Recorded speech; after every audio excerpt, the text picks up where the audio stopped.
1867, Missouri. A boy is born beneath a comet that splits the sky in two. He doesn't cry, he hums. By age 5, he's speaking languages no scholar can trace, reciting names of the dead and drawing spirals into frost that never melt. Doctors call him a miracle. Priests call him a warning. And when scientists try to measure him, their clocks run backward. His name is Timothy Caldwell, and for 12 years, he defied every law of nature. Until the night he vanished, leaving behind only one word etched in soot: return.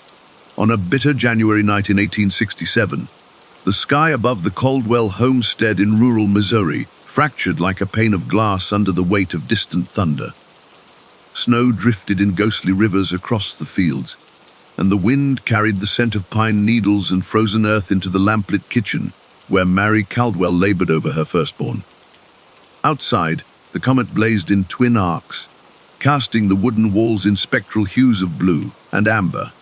Inside, the midwife's lantern trembled, as though caught by the same tremor that shook the heavens, and the only sound in the room was an otherworldly hum. When at last the baby slipped free, it did not wail as newborns are meant to do. Instead, it sang a single, clear note that resonated against the loom's shuttle and the ticking of Father Caldwell's great walnut clock nearby. The midwife, a woman of equal parts faith and steel, paused in disbelief, her knuckles white on the cradle's rail as she listened to the boy's first breath. By candle's flare, the infant's skin seemed to glow from within, not with the ruddy flush of life, but with a pale, opalescent shimmer that shifted with every tremor of his chest. Mary's tears fell onto Lennon's swaddling, steaming into the chill air as she reached to touch the curious warmth of her child's cheek. The midwife drew the lantern nearer, gingerly brushing back dark curls to reveal brows that folded in thought rather than distress. Every time the grandfather clock struck the hour, the baby's pulse throbbed in perfect harmony, as though his heart had learned the measure of time before his lungs had mastered the breath. Neighbors pressed their faces to shuttered windows, wondering what miracle or madness had taken root in a simple farmhouse that night, forming whispers that would echo through the valley for years to come. No lullaby, no cry of hunger, only the soft, steady chorus of a child already in tune with the silent music of the spheres. Rumors spread faster than the cold across frontier roads. By dawn, wagons tapped at the Caldwell gate bearing doctors in frock coats and brass spectacles, each convinced they would unmask a hoax or an ailment unknown to medicine. Penny dreadful pamphleteers arrived on horseback, selling broadside tales of star children and celestial portents. Father Caldwell shooed away most of them with stern words and an iron gaze. Yet he could not hide the child's strange glow, nor the whispers of frost that carved spirals into window panes each night when lightning slumbered. Mary paced the nursery, rocking against a draught that carried distant howls of wolves, questioning whether the world would ever understand this boy who had arrived in harmony with comet fire. In her arms, he slept only in fits and starts, curling and uncurling like smoke caught in an unseen breeze, while the rest of the world churned awake in wonder. As days passed, Timothy Caldwell did not heed the sun's ascent or the dusk's fall. He remained alive without slumber, eyes wide as cats, surveying shadows that flickered beyond the hearth. Housemaids found him humming ancient melodies in languages none recalled learning, his voice threading strange consonants into nursery rhymes. They reported that on the night the comet reappeared in waning light, his humming had drowned out the howling wind, filling barn loft and granary with a soothing resonance. Clocks stopped beside him, broken, their hands frozen at the hour of his birth, only to resume days later once he drifted into a fitful nod of dozing grace. Physicians marveled, documenting charts that showed no trace of fatigue in his blood and no sign of the fever that plagued others. Scientific notations scribbled in quill ink could not account for a boy at once mortal and out of time.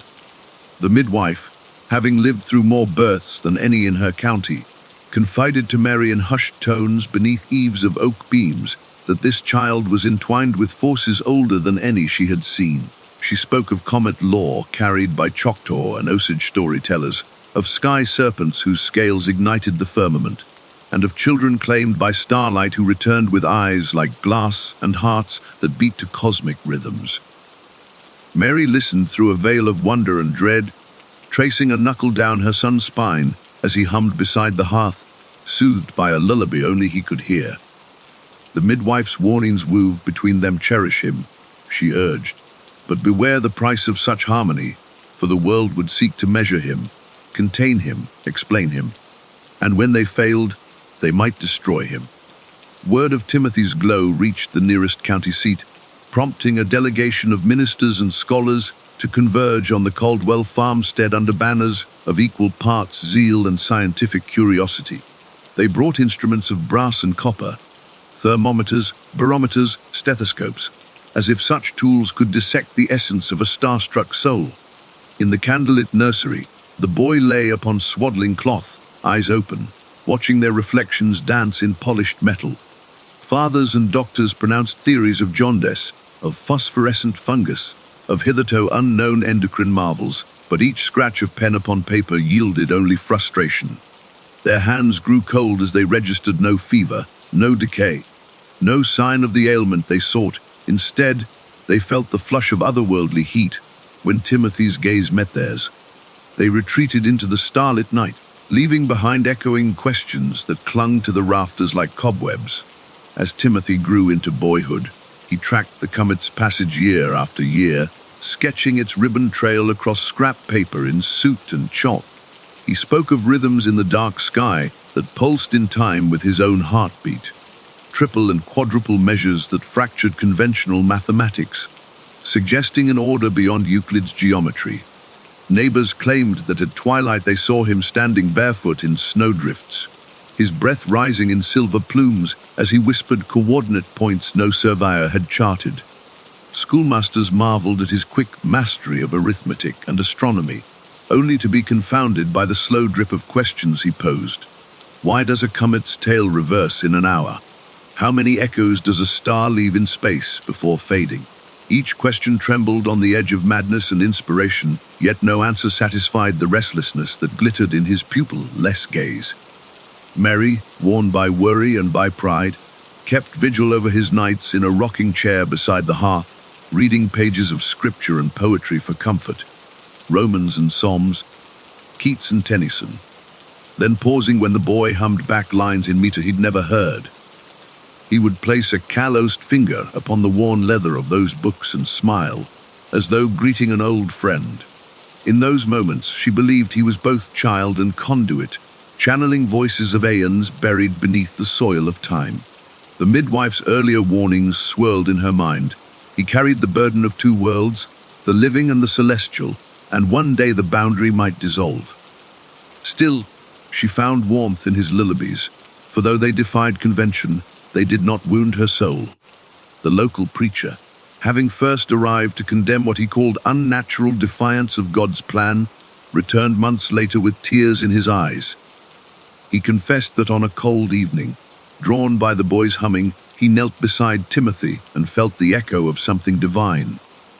He preached a sermon of caution and wonder, quoting psalms that spoke of stars praising their maker, urging the congregation to embrace mystery rather than fear it.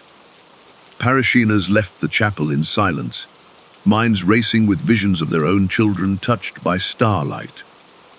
The preacher's transformation spread faster than the morning frost, carrying with it a fragile hope that Timothy Caldwell might one day bridge earth and sky rather than break them apart. Yet not all welcomed this fragile wonder. Travelers from scientific societies arrived with ledgers and lanterns, pressing the Caldwell family for access to the boy's blood and breath. They promised safe study, but spoke in hushed tones of patents and published papers. Mary, standing guard by the nursery door, felt a tightening in her chest each time their shadow fell across the threshold. She remembered the harsh slap of a whip rather than the tender press of a stethoscope. How knowledge could become a weapon as sharp as any blade. When at last she turned them away, offering only coal and warm tea, they departed in affronted fury, their exit stirring dust in corridors that had long since grown accustomed to candlelit secrets. In the hush of winter mornings, when the comet's bright path returned to the heavens, Timothy Caldwell would stand at the edge of the frozen creek that cut through his family's land. He pressed his palm against ice and whispered questions at the stars, sending ripples through glassy water that shivered in response.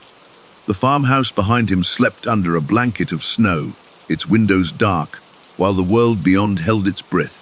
In those moments, he was neither boy nor god, but something in between. A living echo of that winter's night when the sky shattered open and a comet's fire found voice in an infant's first hum.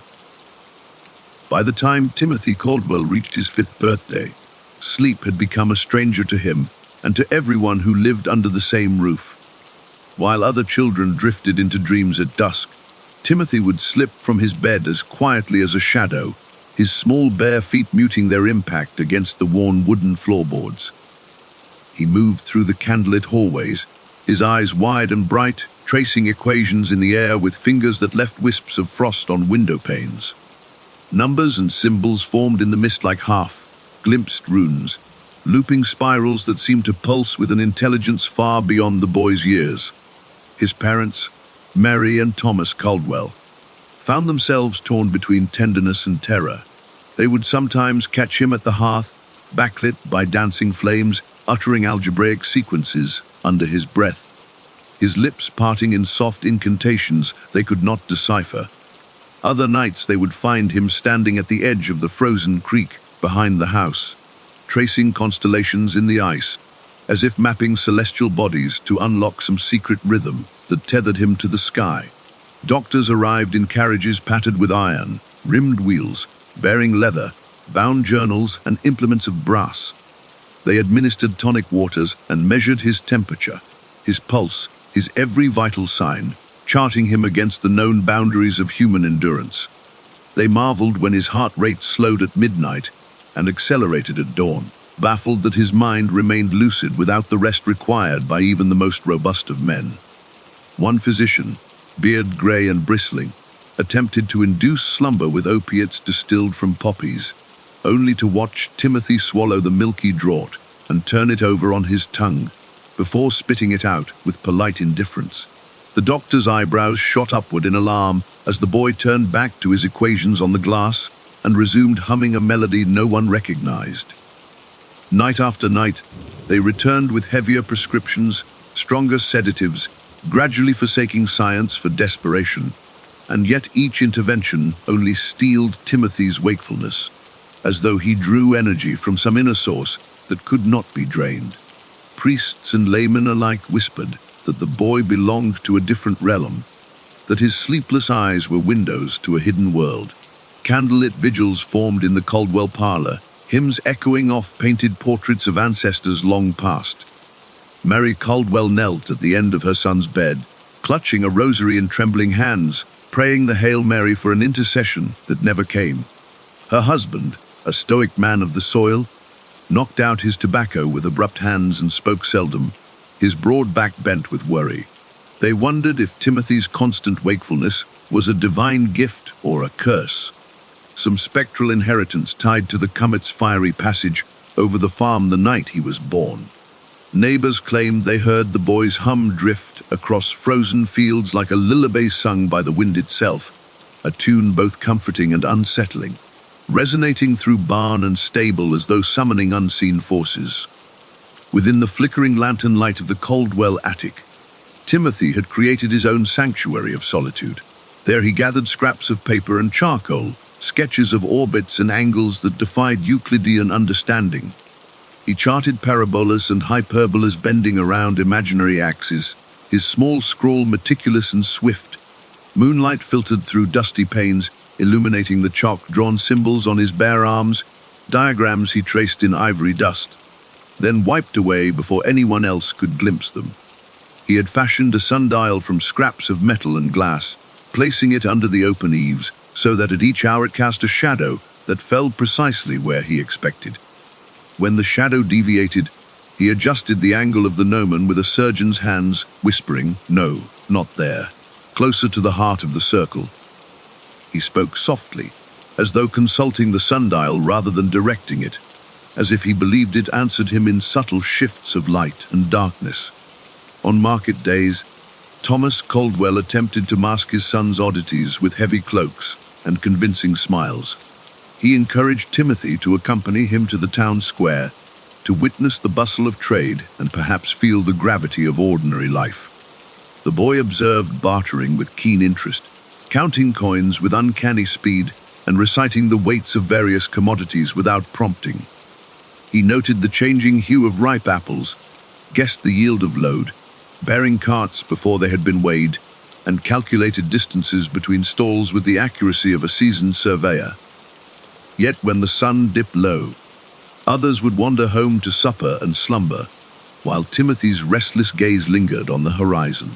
He would ask the blacksmith how many rivets he had set in a single horseshoe, or the baker how long the yeast required to reach optimum fermentation, as if he sought patterns linking disparate crafts to some grand equation underpinning all creation.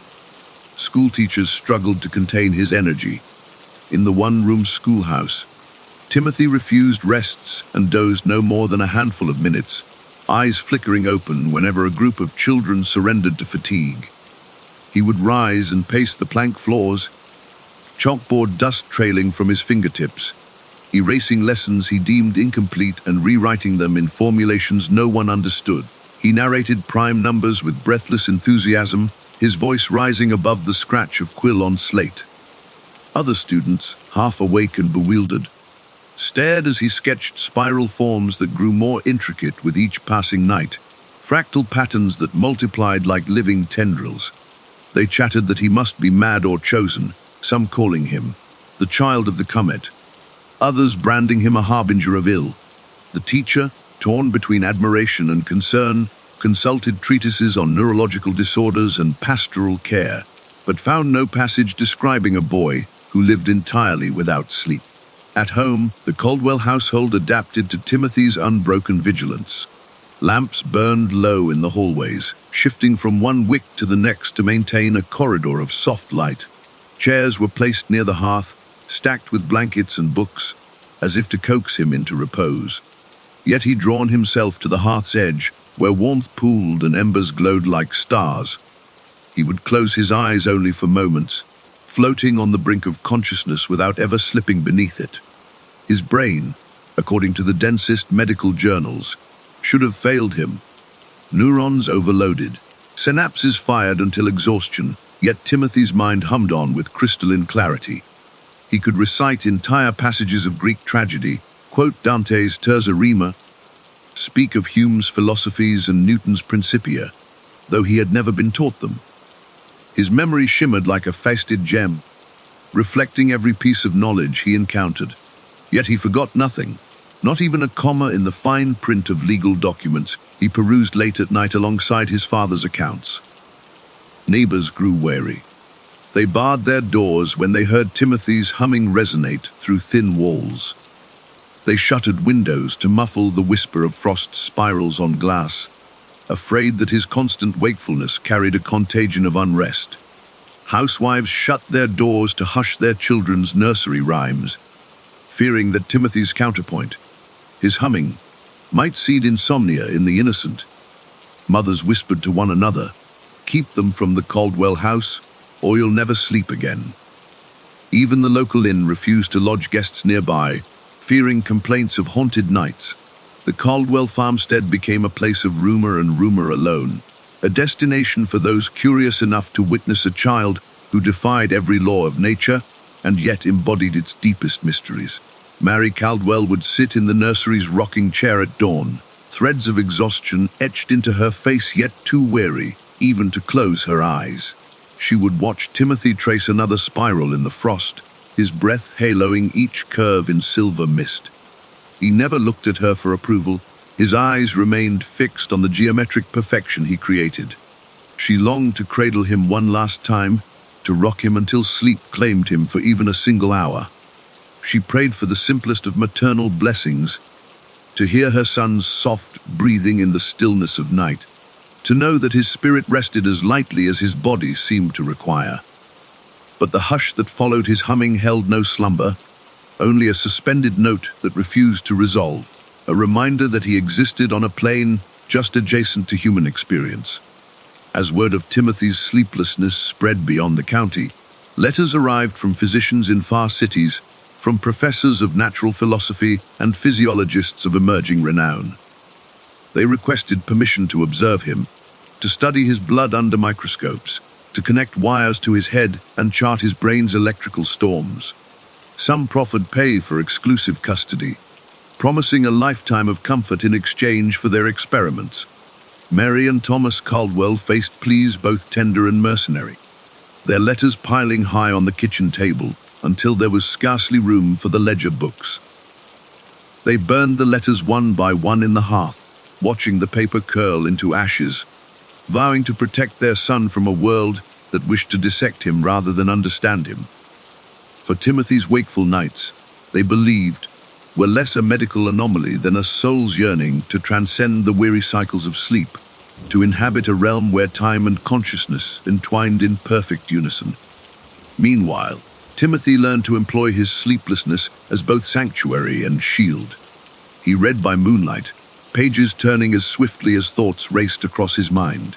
He composed letters in impeccable script, laying out theorems nobody else could pass. When he spoke, his voice held the ring of certainty. Sleep belongs to the animal. He told his father one night as he sat by the hearth, frost spirals inching across the window behind him, "I am above animal needs." Thomas Caldwell started, his heart clenching, and watched his son's silhouette ripple against the flames.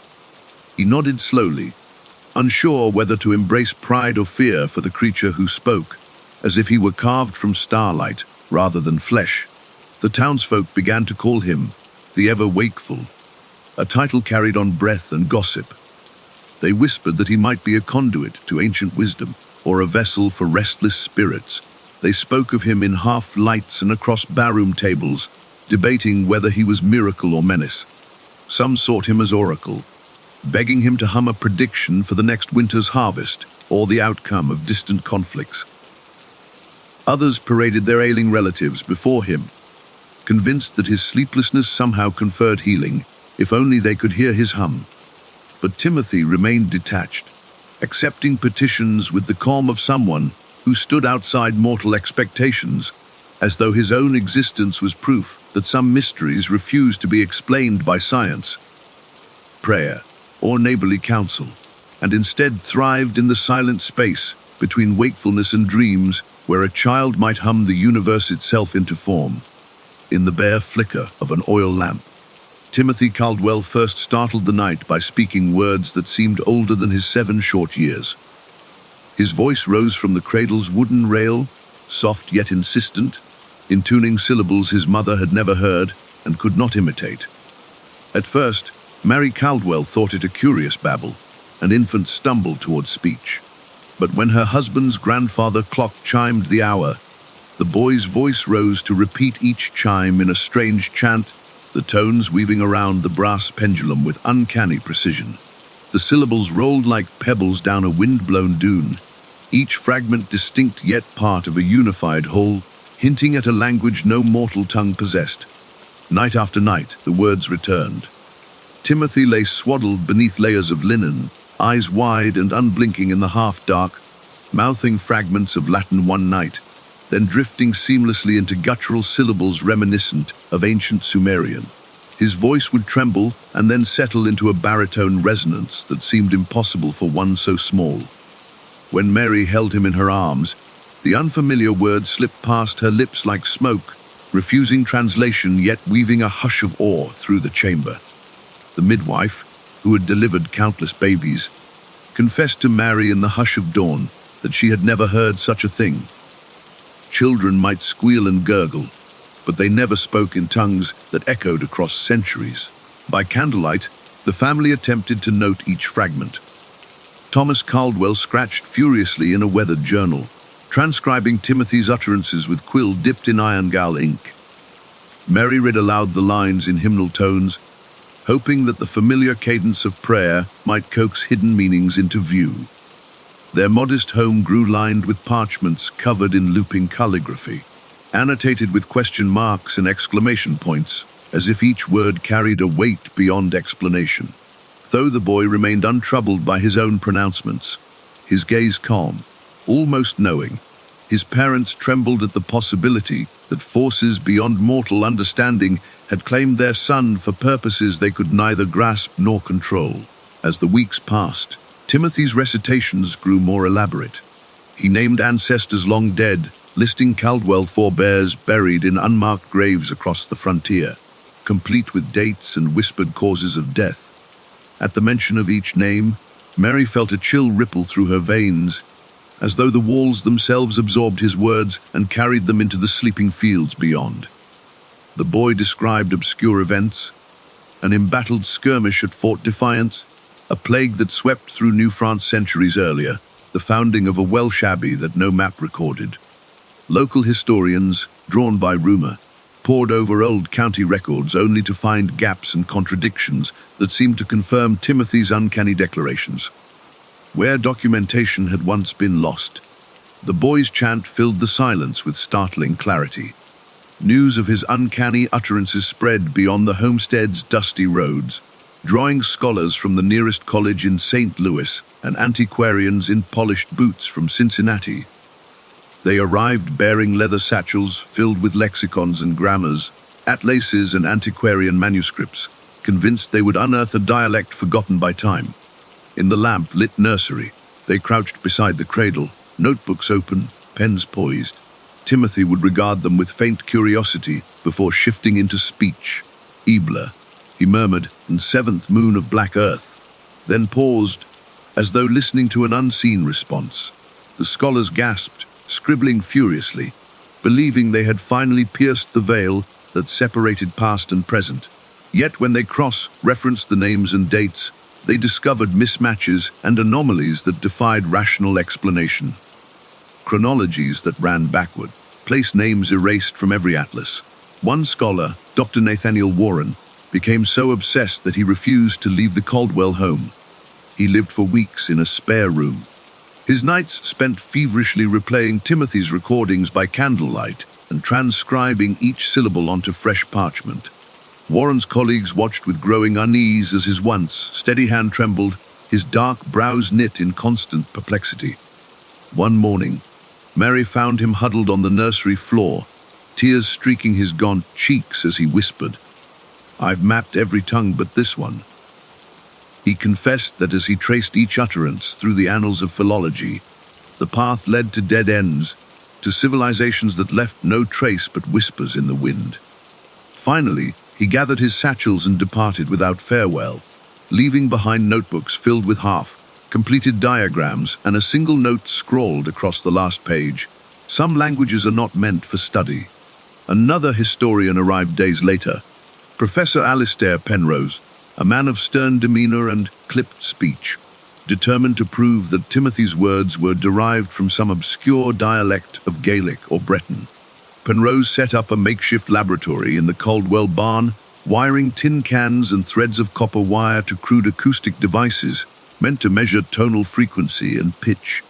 Timothy would speak, and Penrose's instruments would emit a crackle of static, then sputter to silence, as though the machines themselves recoiled at the encounter. When Penrose failed to record even a single intelligible utterance, he locked himself in the barn one evening, vowing to decipher the speech no matter the cost. The next morning, the door stood ajar, the instrument smashed, and Penrose nowhere to be found. The only trace was a spiral symbol scratched deep into the wooden floor, matching patterns Timothy had drawn on frost with his breath. Word of his speech reached the local parish, and priests began to view the boy's gift through a more ominous lens. They feared demon possession or the stirrings of some ancient curse. Candlelit exorcisms were proposed, holy water was sprinkled on prayer books, and litanies were recited in reverent circles. Timothy sat unflinching as the rites unfolded, his brow furrowed not in fear but in concentration, as though he recognized the chant and found it lacking. When the priest poured consecrated oil upon his forehead, the boy simply wiped it away and resumed speaking, his voice drowning out the hymns with a clarity that made the candles gutter and the windows rattle. Even the most devout parishioners fell silent, as if in the presence of a power neither blessed nor damned, but altogether beyond human scope. Countless attempts at translation faltered on unknown phonemes, sounds requiring the vocal cords and palate to twist into positions no living person could maintain.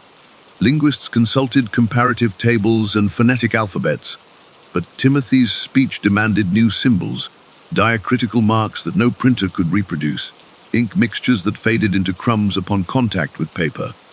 They tried documenting his words in shorthand, in musical notation, in and out of journals and diaries, but each method unraveled under scrutiny. By the end of the third month, they abandoned standard procedures altogether, sketching waveforms in chalk on barn walls, capturing only glimpses of his tonal patterns before they dissolved into silence. The phrase, unspeakably archaic, appeared in nearly every report. Occasionally, a fragment could be tentatively identified, an incantation from a drowned temple of Tyre, a prayer once murmured in an Egyptian necropolis, a deity's invocation from a ruin under salt beds in Central Asia. Each discovery thrilled the scholars, only to plunge them back into despair when the fragment failed to connect to anything else. They realized that Timothy's vocabulary leaped between epochs and continents with no discernible logic, as if he spoke the lexicons of countless lost kingdoms in a single breath. These scattered treasures of speech hung in the air like constellations, bright points with no gravity to hold them together, a map of nothing and everywhere at once. In the nearby settlements, villagers crossed themselves and mumbled superstitions that Timothy was a living archive of the dead, carrying their voices in his blood. They brought lanterns to his window at night, hoping to glimpse a shape moving in the shadows, to catch a note of his unholy humming. Some claimed that when he spoke, the wind changed course outside, carrying the faint scent of jasmine and cedar, as though the lost lands he described lay just beyond the horizon. Midwives whispered that his speech was a warning, a bridge between worlds that should never be crossed. They refused to come near the Caldwell door after dusk, certain that any spark of curiosity would lead to madness. Timothy himself seemed unbothered by the chaos he inspired. He learned to cultivate a serene detachment, greeting new visitors with the same soft gaze he offered his parents. When literati arrived bearing books of hieroglyphs or cuneiform tablets, he would run a finger across their pages before meeting their eyes, as if reading them in some spectral script. Then he would speak once more, weaving history and myth into a tapestry, so vivid that listeners fainted or wept with awe. Mary Caldwell would later recall how one visitor, so moved by his recitation of a lost lament, collapsed onto the parlor floor, murmuring prayers for forgiveness before he could rise. Rather than fear, Timothy seemed to harbor curiosity, often tilting his head when pressed for translations, as though he awaited some unspoken question that would unlock new verses hidden in the shadowed corners of memory. Occasionally, he'd pause mid-recital, draw a breath through pursed lips, and stir his finger in the icy draft on fogged window panes.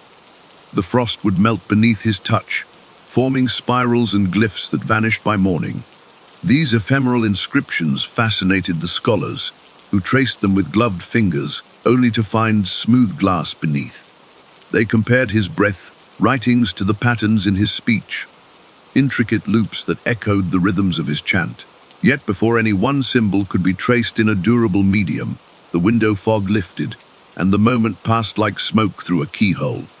At midnight, when the world lay hushed beneath its blanket of stars, the Caldwell farmhouse resonated with Timothy's voice.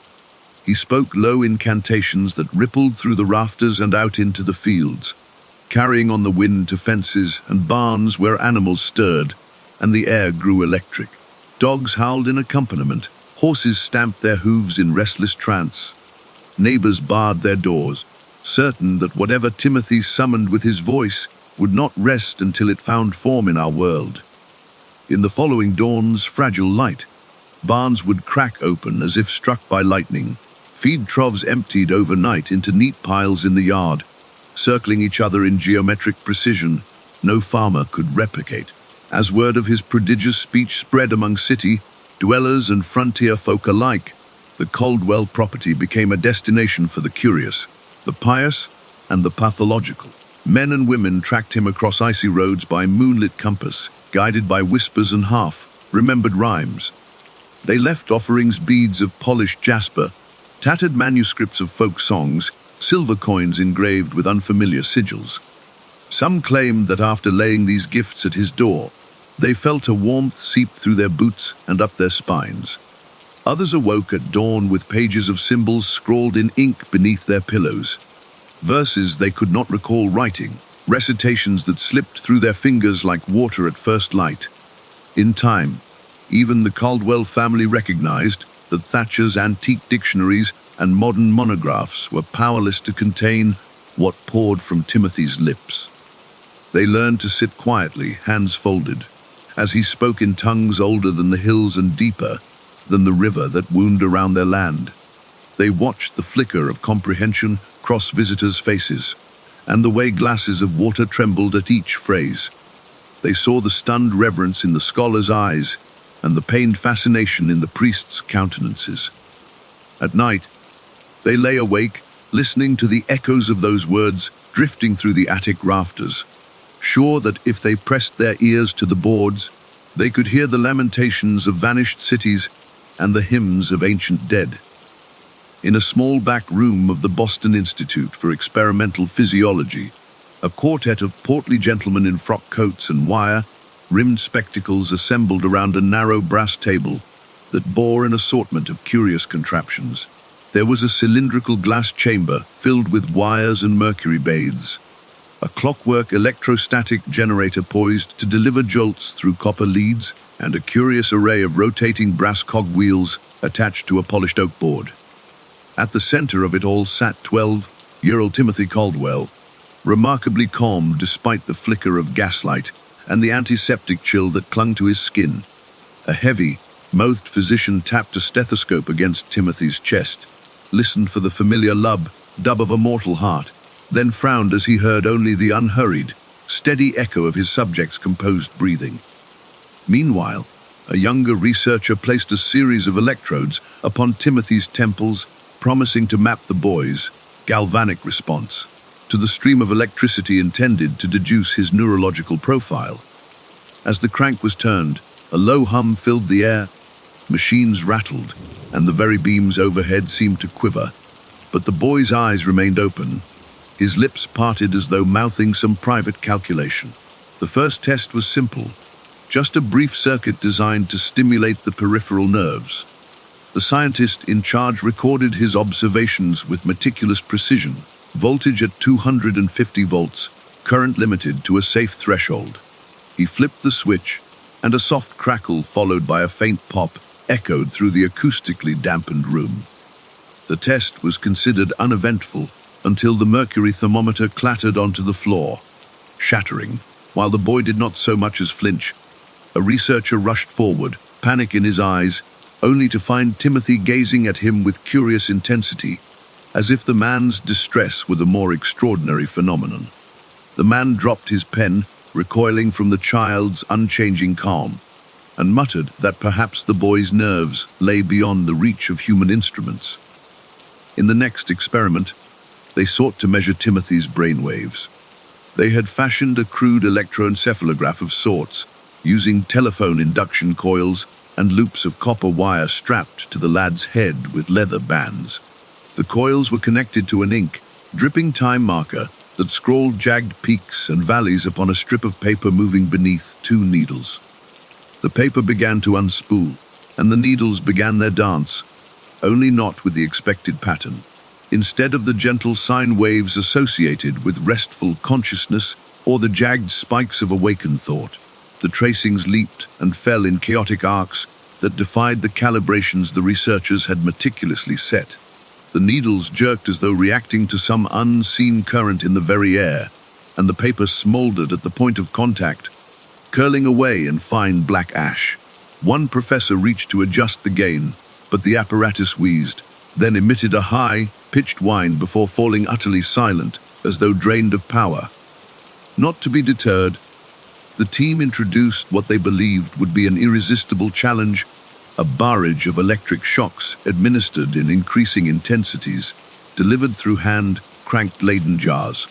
Timothy sat unperturbed, his small hands folded in his lap like those of a contemplative scholar. The first shock was mild, merely tingling, and the boy's pupils contracted in the dim light. The second shock was stronger, and a stammer of static crackled across the rubber, insulated wires. The third shock was calibrated to induce convulsions. Yet instead of spasm, Timothy emitted a clear, melodic hum that lingered in the shadows long after the current ceased. The electrodes sparked, burned through their insulation, and fragments of copper asked into the air like miniature shooting stars. When the generator finally ground to a halt, its gears fused by some invisible force, the researchers stood dumbfounded, their bodies tingling as if they too had been subject to the shocks. As dusk fell outside, a tremor of unease settled over the laboratory. The older physician lit a pair of oil lamps, their flames wavering in an unseen draft, as the junior assistants cleared away the scorched leather bands and replaced the broken coils. The boy, for his part, watched calmly, as though he understood each adjustment and welcomed these attempts at comprehension. Another scientist, determined to explore the boy's circulatory resilience, inserted a fine needle to draw a sample of blood. He expected to find evidence of accelerated metabolism or some rare anomaly in the plasma. Instead, the fluid that oozed forth held no living warmth. It was cool to the touch and flowed as though through a silver conduit. As he drew the vial full, the glass shook violently in his trembling hand, and a rippling wave passed through the thin ribbon of liquid, creating concentric patterns on its surface. Alarmed, the researcher set the vial down, and it rolled across the polished table of its own accord, skidding to a halt at Timothy's feet. The third day's focus fell upon the boy's heart rate and blood pressure. They strapped a pneumatic cuff around his slender arm, then cranked the pump until the gauge climbed past 50, then 70, then 90 millimeters of mercury. It was a modest experiment by any measure, designed to gauge human stress response. Yet as the gauge needle passed 130 millimeters, the cuff inexplicably deflated on its own, the leather hissed, and a fine mist hovered in the air, as though exhaled by the boy himself. The pump's handle bent like wax under the strain of unseen pressure, and the apparatus collapsed in a heap of twisted metal. The chief investigator scrawled furious notes in his leather journal, lamenting that no known phenomenon could account for these malfunctions. Still, he insisted they press on. One of the more enterprising researchers proposed a method never before attempted on a living subject, the application of a fluctuating magnetic field around Timothy's skull, intended to influence neural conductivity. They wrapped thick copper coils around a wooden hoop and cranked the handle of a dynamo, feeding variable currents through the coil in rhythmic pulses. As the fields intensified, the coils began to glow a dull red, and the air in the room charged with static. Timothy rose from his chair, his eyes reflecting the pulsating glow, and stepped toward the coil, placing his head inside the hoop. The moment his hair brushed the glowing copper, the room was bathed in a harsh, humming light. The coils flared brighter, and then abruptly plunged into darkness. A single crackle echoed, followed by the crash of shattered glass. When the lamps were relit, the coil lay in ruin, and Timothy Caldwell sat cross-legged on the floor, humming the same soft melody he had uttered after the electrical shocks. The researchers later reported that they felt as if they had just cut too close to an invisible barrier. In desperation, they resorted to mechanical contraptions, apparatuses designed to measure force, tension, reaction time. One device dropped a weighted pendulum from a precise height, intended to strike a plated pad that would register pressure. When the pendulum was released, it swung too far, whipped past the pad, then reversed course of its own volition before clattering back into its stand. The recoil cracked the wooden housing, sending splinters across the room. Another contraption, built to test the boy's reflexes, projected a steel dart toward a target at lightning speed, yet the mechanism jammed mid-cycle. The spring unwound violently, and the dart bounced harmlessly off Timothy's shoulder as he turned to watch with unwavering calm. By the fourth day, the researchers were not only exhausted but unsettled. Several reported headaches and a vague sense of vertigo. One assistant collapsed mid-experiment, his face pale and his limbs trembling, claiming he had felt an electrical heat sear through his spine. Another began to show signs of accelerated aging. His once dark curls turned a stormy grey overnight, and fine lines appeared around his eyes, as though the boy had siphoned years from him. Rumors circulated among the hospital staff that the instruments carried backfired energy, that the very essence of the laboratory had been siphoned into the child's silent frame.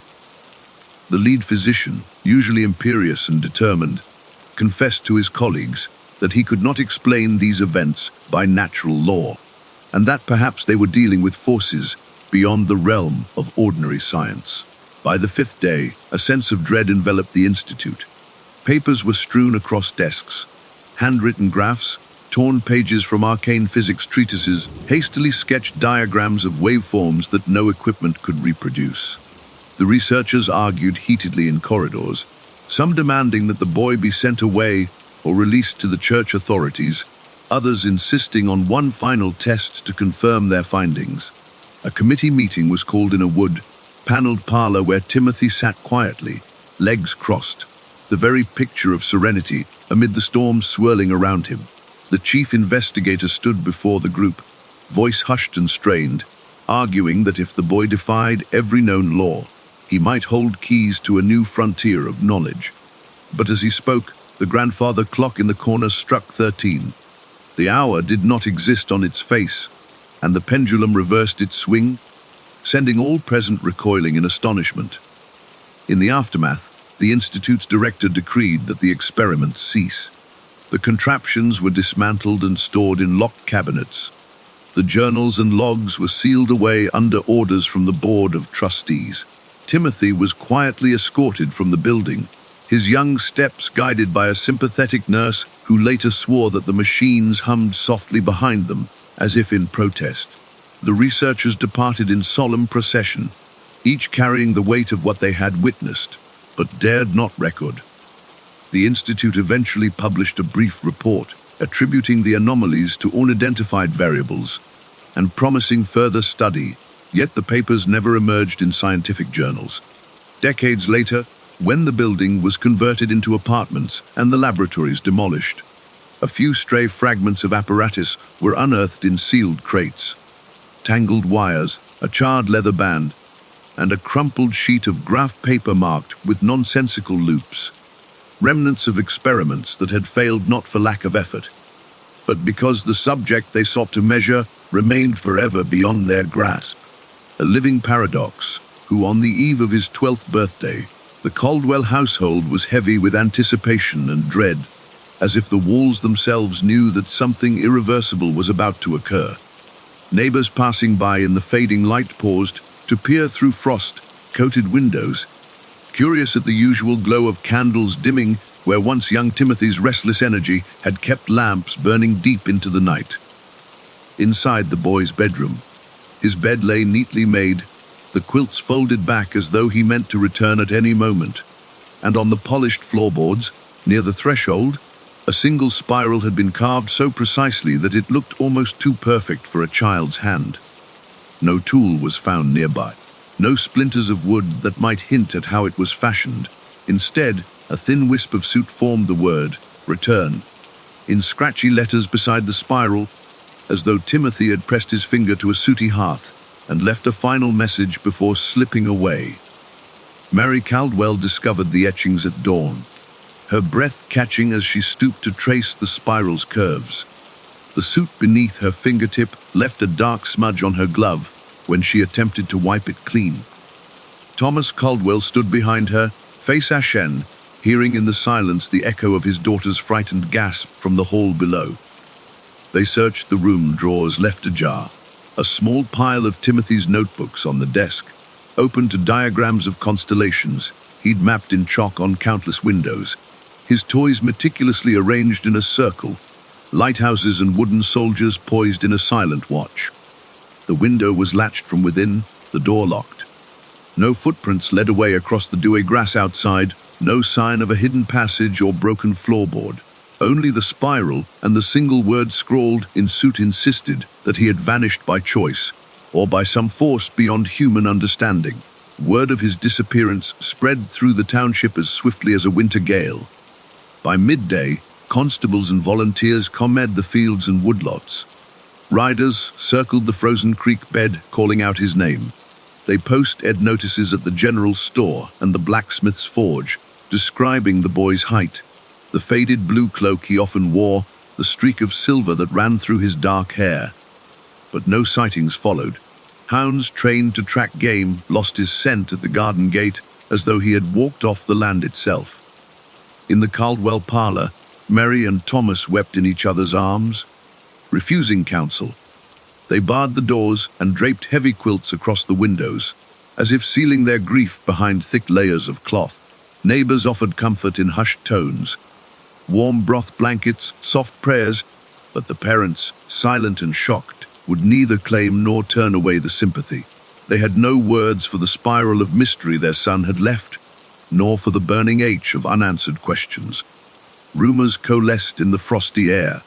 Some whispered that Timothy had been spirited away by the comet's ghost, that his humming had lured him to realms of starlight beyond mortal reach. Others suggested darker fables, that his midnight wanderings through the frozen fields had ended at a fissure in the earth, a hidden shaft where ancient echoes called his name. A handful of more pragmatic folks believed he had simply run away, lured by the promise of escape from experiments and unwanted attention. But none could explain the spiral, the impossibly smooth swirl in the heart of his room, carved without tool marks or hesitation, and the single soot, black word left as a signature. To pry at the edges of the riddle felt sacrilegious, as if the child had tapped a source of power he was never meant to share, and those who lingered too long in speculation confessed to sleepless nights haunted by the boy's final note. The township elders convened in the newly built meeting hall, faces grim beneath gaslight, debating whether to seal the Caldwell house indefinitely. The decree passed swiftly. No one was to enter Timothy's room until the mystery was resolved. A thick padlock hung from the door's brass knob, and the key was placed in a sealed leather pouch, locked within the town clerk's drawer. Mary and Thomas stood by in hollow relief, their only comfort the knowledge that no hand but their own would disturb the spiral or the word that had become the pulse of their loss. They retreated into private mourning, seldom seen in public, and tended their fields mechanically as spring approached, plowing, planting, harvesting, yet never once setting foot in their son's chamber. To do so would be to acknowledge a truth too profound, that the boy who hummed equations in the dark was gone beyond hope of return. In the months that followed, occasional lights flickered in Timothy's room when no candles burned, and neighbors sworn to secrecy claimed they heard faint humming drift through closed shutters in the dead of night. Livestock in the Caldwell pastures balked at certain low spots in the fields, circling away from invisible thresholds that Timothy once traced with his barefoot steps. When the midwife who had delivered him returned to comfort Mary, she told of dreams in which the boy beckoned her toward the frozen creek, where the ice broke apart like a shattered mirror and the depths glowed with green water that hummed beneath the surface. She awoke before sunrise, her quilt damp with sweat, certain that the spiral and the single word were part of some ancient summons that remained unfulfilled. Investigators from the nearby city of St. Louis wrote to the family, offering expertise in missing persons, in occult studies, in the latest theories of psychology. They proposed methods to decipher the spiral's geometry, to interpret, return, as code, to search subterranean passageways rumored to run beneath the township. But the letters went unanswered, sealed by the Caldwell matron in precisely folded envelopes, each stamped with the family crest in muted ink. The silence spoke louder than any replies. The parents neither invited rescue nor consented to further inquiry. They kept vigil at the hearth, Mary clutching the suit, smudged gloves she wore when she first discovered her son's message, Thomas staring at the spiral carved in his mind's eye, repeating return, until the word became a mantra that echoed through his empty chest. Generations passed, and the story of the vanished boy became part of the township's stone walls and riverbanks. Children dared one another to touch the locked door on midnight strolls, to sketch spirals of their own in the snow, and whisper the final word as though invoking Timothy's spirit. Preachers preached of faith lost and faith reclaimed, of the dangers of meddling in powers beyond mortal ken. Historians listed the testimony of neighbors and the town decree in dusty volumes, alongside accounts of frontier skirmishes and church founding dates. Visitors curious about the Caldwell name sought the old homestead, now shuttered and draped in ivy. They encountered unyielding black gates and a weathered sign reading, "Beware the spiral of the child who defies time," often dismissing it as local folklore until the hair rose on their arms at the wind's sudden hush. Yet some nights, when the moon lay low and the fields shimmered with frost, watchers would glimpse a lone figure pacing the distant tree line.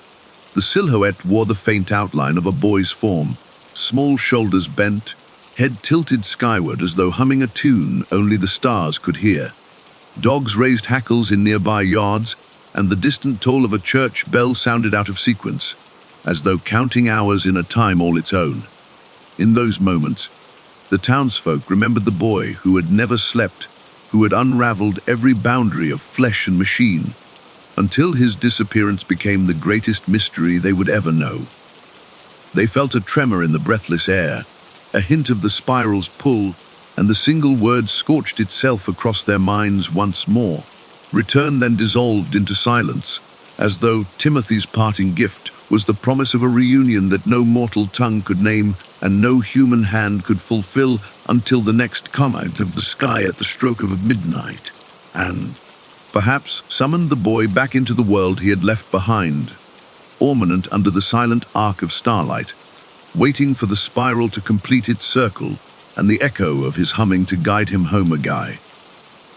The Caldwell homestead stood like a sentinel at the edge of the town, long after the last Caldwell had gone to dust, its windows dark and its doors chained against casual trespass. Neighbors spoke of the place in hushed tones, recalling that on nights when the moon hid behind clouds, soft humming drifted from within, as though Timothy Caldwell had returned to roam the empty halls. Paranormal investigators with their sensitive meters and infrared cameras claimed to have captured flickers of movement, a silhouette passing behind a curtained window, a spiral of mist coalescing above the hearth, a single syllable spoken in a child's voice echoing through the corridors. Scholars of folklore traced his legend through county archives, discovering that children in nearby farmhouses had awakened from nightmares murmuring his name and describing frost-grown spirals on their bedroom windows. Medicine doctors visited in rotating shifts, logging spikes in blood pressure and cortisol in those who dared spend a night in the house, only to shrug at the readings that made no physiological sense. The property itself seemed to repel conventional study, repurposing every instrument meant to quantify its mysteries into inert scrap metal as soon as it crossed the threshold. Inside the old kitchen, dust motes drifted lazily through shafts of pale daylight, settling over the spirals carved almost imperceptibly into the worn plank floor. Beneath floorboards, some claimed, lay Timothy's secret notebooks, slender volumes filled with slanting handwriting and cryptic diagrams hinting at equations no academic could solve. Over the years, treasure hunters broke locks and nailed down specters in makeshift sanctums, only to leave empty-handed, convinced that the notebooks rose with the morning dew and vanished into thin air. When newspapers ran sensational stories about the boy science couldn't explain, readers clipped the articles and mailed them to the town clerk, who stored the printed pages in a locked depository beside the child's birth certificate. Tourists ventured along the lane, daring one another to trace the spiral carved into the gate post, feeling a chill as their fingertips brushed the cold metal. Folk musicians composed eerie lullabies inspired by newspaper clippings, slipping verses about humming in the dark into local taverns, where drunkards hummed back in mockery and left with haunted eyes. Academics tried a more discreet approach. A team of theoretical physicists from a nearby university obtained rare permission to map the house's energy signatures using magnetometers, gravitometers, and an array of light diffraction spectrometers. They recorded data through the night, noting anomalies at the precise hour of midnight, the very hour when, almost a generation before, The clocks in the Caldwell nursery had halted and reversed under Timothy's gaze. Patterns emerged, subtle shifts in the geomagnetic field, temperature fluctuations that defied insulation, and infrared readings that hinted at a presence too ephemeral for cameras. Yet every dataset disintegrated in transit to their lab, corrupted by unknown interference, as if the house itself refused to relinquish its secrets to any system built on human assumptions. The lead researcher, an astrophysicist with a steady hand, lapsed into uncharacteristic muttering, scribbling mathematical symbols in his sleep that later proved indecipherable even by his own colleagues. No scientific journal would accept his paper. Reviewers excised the passages that leapt beyond accepted theory, and the manuscript faded into academia's file drawers. Children in neighboring towns heard bedtime stories of Timothy Caldwell and marveled at the promise of magic lurking in the world. They carved spirals in soap at bath time and tracked the patterns left by candle smoke on ceilings. Some boasted to friends that they could feel Timothy's humming when they closed their eyes and lay very still, as if he were drifting through dreams as readily as he once slipped through the Caldwell corridors. Teachers in the one-room schoolhouse told of pencils rolling across desks by themselves, tracing loops that bent in impossible angles, bending beyond the plane of paper and into children's imaginations. Sunday preachers referenced Timothy in sermons as a parable of wonder untamed by doctrine, urging congregations to embrace awe alongside faith. Painters captured the house in swirling oil strokes, haunted portraits of frost-coated windows and shadowy eaves that sold in galleries as the silent legacy of the Star Child. In every corner of the county, the story had transformed from a chilling footnote into a quiet manifesto. Embrace mystery, for it is the crucible of our deepest curiosity. When a second comet split the winter sky decades later, stories of Timothy Caldwell rose again around kitchen tables. Videographers chasing ghost hunting content streamed live from the driveway. Their audience swelled into the thousands, hungry for glimpses of orbs drifting past broken panes and spectral figures lingering near the spiral carved in the gate. Social media feeds lit up with shaky videos and whispered accounts of poltergeist activity, doors swinging, footsteps echoing in empty rooms, brief flashes of a boy in a blue cloak seen out of the corner of the eye. Experts on digital forensics combed through the footage to debunk every anomaly, yet each attempt at rational explanation only kindled fresh fascination. Fan theories blossomed. Timothy had transcended flesh, become one with the comet's essence, and now governed a realm of perpetual twilight. Amateur astronomers trained telescopes on the night sky, hoping to catch a sign of the comet's return and the promise of Timothy's reappearance, believing that if one miracle had unfolded under its light, another might soon. Amid this swirl, two researchers, a retired astrophysicist and a folklore archivist, teamed up to publish a small, unassuming volume titled Whisper of the Spiral. The book wove together oral histories, experimental data, and Timothy's rumored notations, arguing that his life and disappearance offered a cautionary tale about the limits of knowledge. They proposed that some phenomena resist classification because they remind us of our own humility, that the universe is vast enough to harbor truths beyond the reach of equations and empirical study. Their work, published by a small press, found an audience among those who felt the relentless pace of technological progress was erasing the sense of wonder that once defined human experience. Readers wrote to the authors, thanking them for championing uncertainty as a sacred space rather than a loophole in understanding. In living rooms lit by tablet screens, families read passages aloud, pausing to marvel at the suggestion that the world still held secrets worthy of reverent awe. Then, on a clear winter night, when the comet's tail brushed the horizon once more, a lone figure emerged from the Caldwell property at dawn. Witnesses described a woman, tall and thin, stepping from the shadow of the house as though unhurled by a dream. She wore a cloak the color of old sky and carried a slim leather satchel. No one recognized her face, weathered yet ageless, eyes bright with purpose.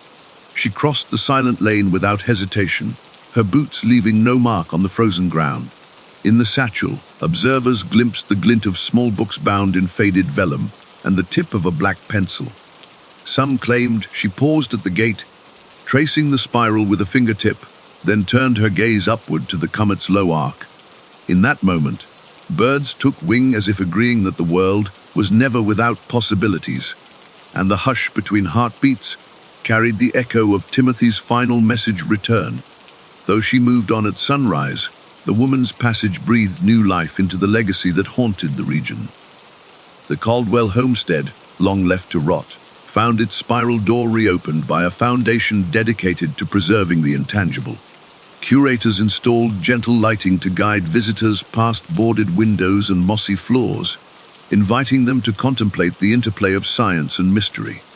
In place of destructive investigations, the site hosted workshops led by artists and astronomers who taught that collaboration between imagination and inquiry could yield insights no single discipline could claim. Families descended at midday for quiet readings beneath the bare rafters, where the hum of the past seemed to mingle with the turning pages of newly published excerpts from Timothy's notebooks. A community garden flourished beside the rose, bush hedges, its beds arranged in spiral patterns traced by volunteers who left tiny notebooks at each turn, recording their hopes for future discovery. The final chapter of the story, however, remains unwritten. Timothy Caldwell's notebooks, now digitized for safe keeping, still contain passages that defy any known logic, formulas that tease at dimensions beyond the three we occupy. Visitors who stand in the center of the spiral in the old kitchen report sensations of expansion, as if the walls momentarily dissolve into starlight and the hum of the universe reverberates through their veins. In that timeless space, one can feel the boy's presence, curious, watching, inviting us to consider that not everything must be solved to be meaningful.